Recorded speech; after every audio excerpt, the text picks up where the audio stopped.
Sekarang kita mulai praktikum atau 6 mengenai hemostasis dan feses.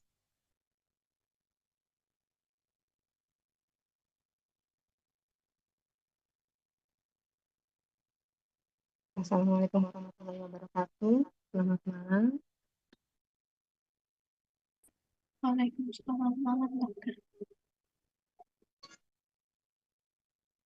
Nah, topik kali ini kita ada 3, yaitu tentang waktu pembekuan atau clotting time, waktu perdarahan atau bleeding time, dan pemeriksaan feses. Untuk clotting time atau disebut juga sebagai masa pembekuan, yaitu suatu cara untuk menentukan namanya waktu yang diperlukan darah untuk membeku. Hasil masa pembekuan menjadi ukuran aktivitas atau faktor koagulasi darah, yaitu faktor-faktor yang membentuk tromboplastin, faktor yang berasal dari trombosit. Untuk menghitung masa pembekuan ini, kita lakukan dengan cara tabung atau disebut juga modifikasi UNY.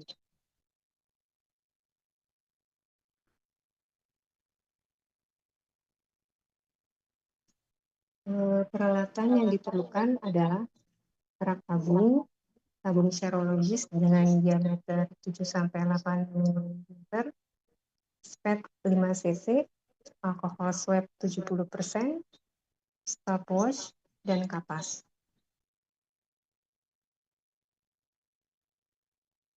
Untuk pemeriksaan ini, pertama-tama kita sediakan 3 tabung yang berdiameter 7-8 mm. Tabungnya seperti yang kita lihat ya di bagian kanan, itu kita siapkan 3 buah. Kemudian kita lakukan fungsi pena atau flebotomi dengan spet 5 cc.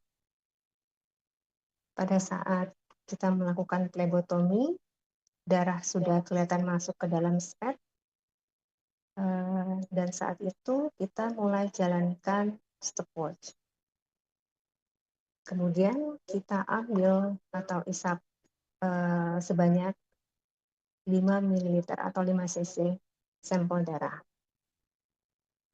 Lalu kita angkat jarum dari spet dan alirkan darah perlahan-lahan sebanyak 1 cc atau 1 ml darah ke dalam tiap tabung yang dimiringkan pada waktu diisi darah. Jadi ketiga tabung ini diisi sebanyak masing-masing 1 cc. Kemudian tiap 30 detik tabung 1 diangkat dari rak, kemudian dimiringkan untuk melihat apakah sudah terjadi pembekuan. Pada saat kita mengangkat tabung yang pertama, kita jaga supaya tabung lain tidak bergoyang, supaya pemeriksaan valid.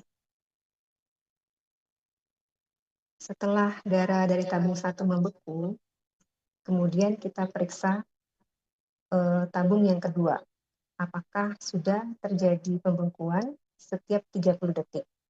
Kemudian kita catat waktunya di menit keberapa tabung 2 sampel darahnya sudah membeku. Misalkan tabung yang kedua membeku pada saat menit ke-9, berarti 9 menit ya. Setelah tabung kedua kita amati sudah membeku, kemudian kita amati tabung yang ketiga.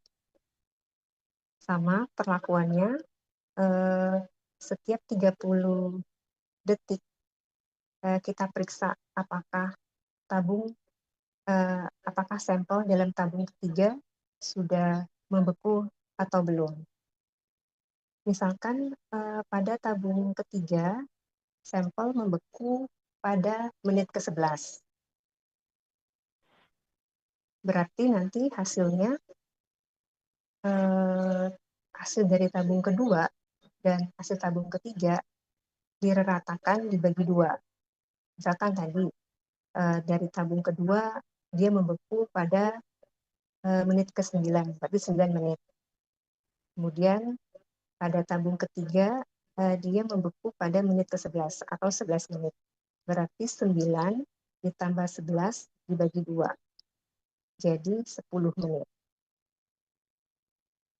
Untuk nilai normalnya masa pembekuan sekitar 9-15 menit.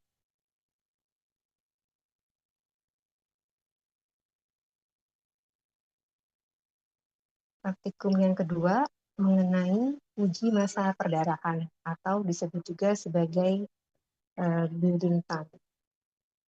Tujuannya ini untuk menilai kemampuan vaskular dan trombosit untuk menghentikan perdarahan.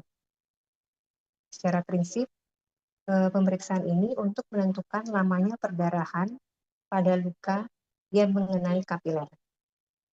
Jadi, bleeding time atau masa perdarahan kurang lebih tujuannya untuk melihat kuantitas dan kualitas trombosit. Jadi, kalau misalkan ada pasien jumlah trombositnya normal, tapi belum tentu kualitasnya bagus. Contohnya pada pasien dengan defisiensi faktor von Willebrand.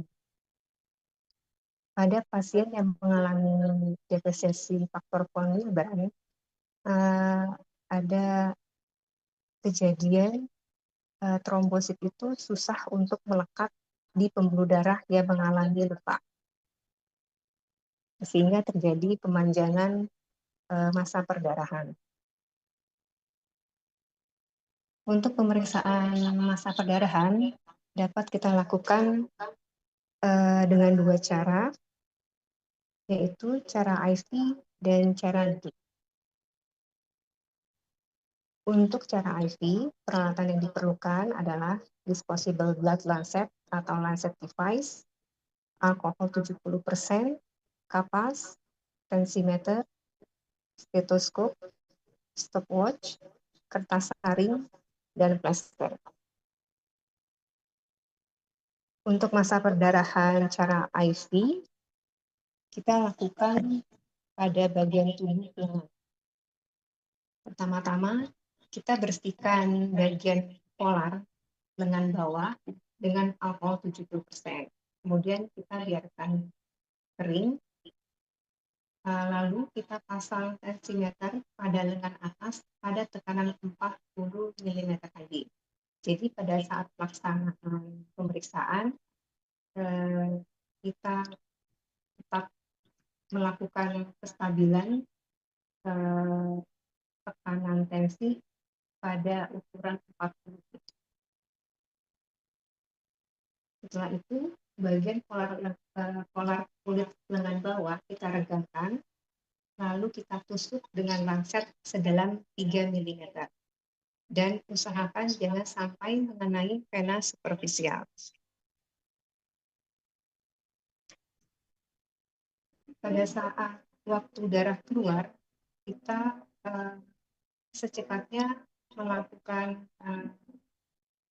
penekanan pada stopwatch ya. Kita nyalakan stopwatch.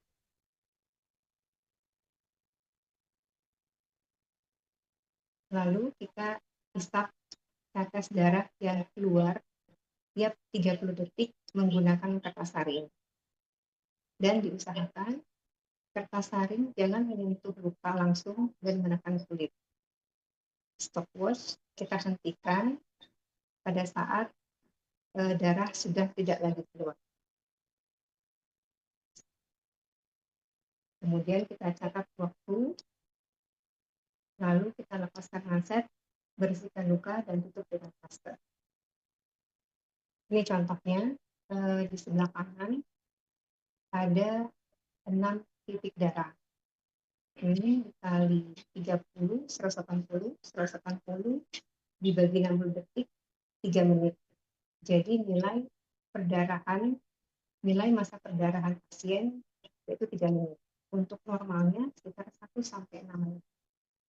Dan tusukan harus sesuai, sekitar 3 mm. Jadi nanti ada lancetnya itu bisa kita adjust ya, kedalamannya berapa itu bisa. Pada pemeriksaan masa perdarahan secara aktif, ada beberapa sumber kesalahan yang dapat mengakibatkan hasil tidak valid. Yang pertama, jika tusukan terlalu lemah sehingga perdarahan tidak terjadi atau perdarahan berhenti sebelum 1 menit. Kemudian lancet mengenai vena superficial menyebabkan masa perdarahan yang memanjang. Jika kasaring membentuk luka secara langsung sehingga menyebabkan sumbatan promosi terangkat dan menyebabkan hasil masa perdarahan yang memanjang. Masa perdarahan memanjang bisa disebabkan antara lain karena trombositopenia dan karena distribusi trombosit seperti yang saya sebutkan tadi di depan ya. Misalkan pada pasien dengan distribusi faktor konfliktan. Cara yang kedua yaitu masa perdarahan dengan cara peralatannya disposable blood set, alkohol 70%, kapas, stopwatch, kertas saring, dan plastik. Untuk masa perdarahan secara lanjut, kita bersihkan anak daun telinga dengan menggunakan alkohol 70%, kemudian biarkan kering. Kita melakukan penusukan pada pinggiran anak daun telinga dengan lancet sedalam 2 mm. Kalau cara IV tadi 3 mm, cara DUK 2 mm ya. Jadi berbeda. Jika darah mulai keluar, kemudian kita langsung secepatnya jalankan stopwatch. Sama seperti IV tadi, prinsipnya kita isap tetes darah yang keluar tiap 30 detik menggunakan kertas taring. Dan kertas taring usahakan jangan menyentuh luka secara langsung. Kemudian jangan sampai kulit pada waktu menghisap darah, dan pemeriksaan berhenti jika tidak ada lagi darah yang terhisap pada kertas taring dan catat waktu. Untuk normalnya sekitar 1-3 menit. Dan untuk masa perdarahan cara ini sebaiknya dilakukan untuk anak kecil dan bayi karena mereka susah dilakukan untuk pembentukan, dan jangan dilakukan pada ujung jari pada orang dewasa.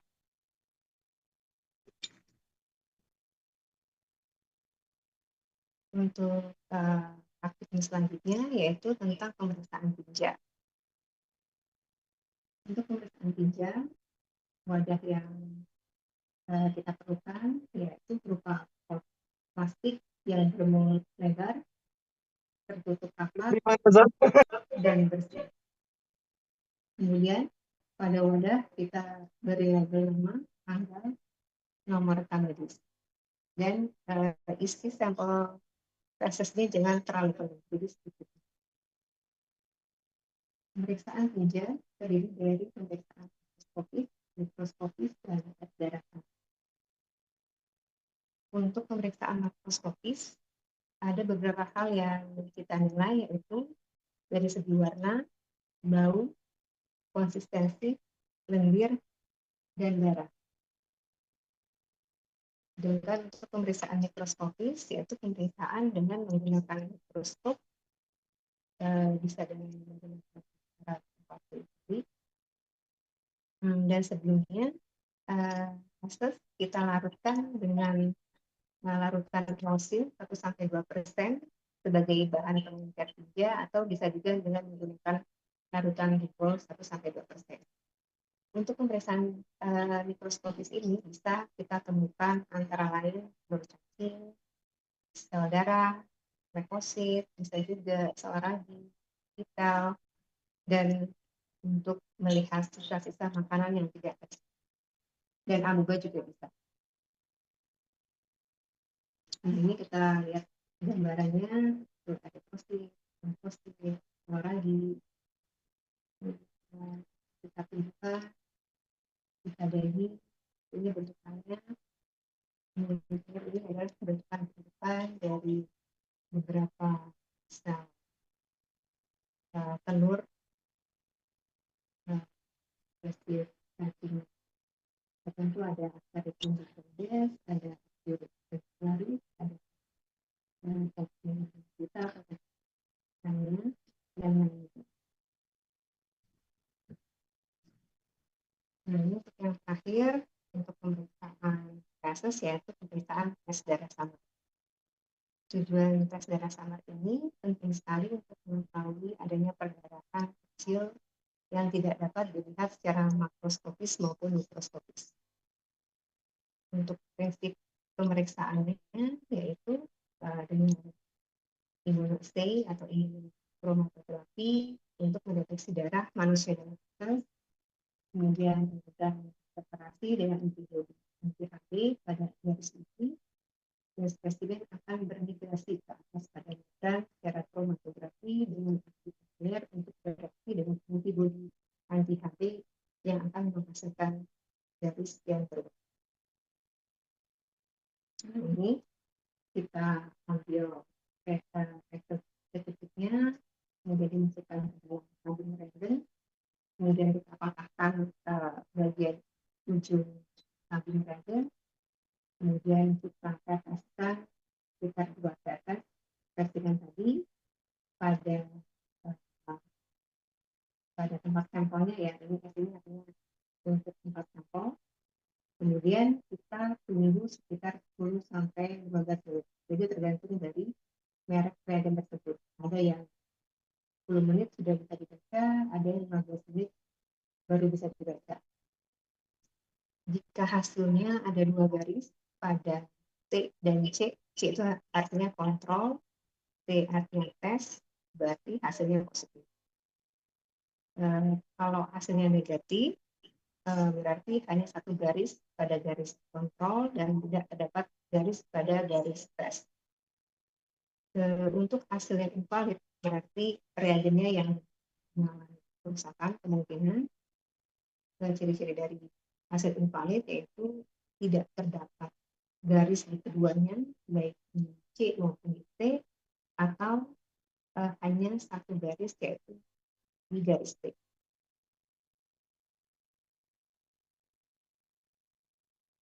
Ya, terima kasih. Nanti untuk informasi pemeriksaan kasus mikroskopis itu tidak kita lakukan ya besok, karena kesulitan dalam sampel. Kemungkinan yang kita lakukan untuk pemeriksaan kasus hanya tes darah samar. Kalau untuk CT, GT itu kita lakukan pemeriksaan. Sampai di sini mungkin ada pertanyaan atau belum kebayang ya. Biasanya kalau nanti udah melakukan tuh bisa kebayang dan baru ada pertanyaan biasanya.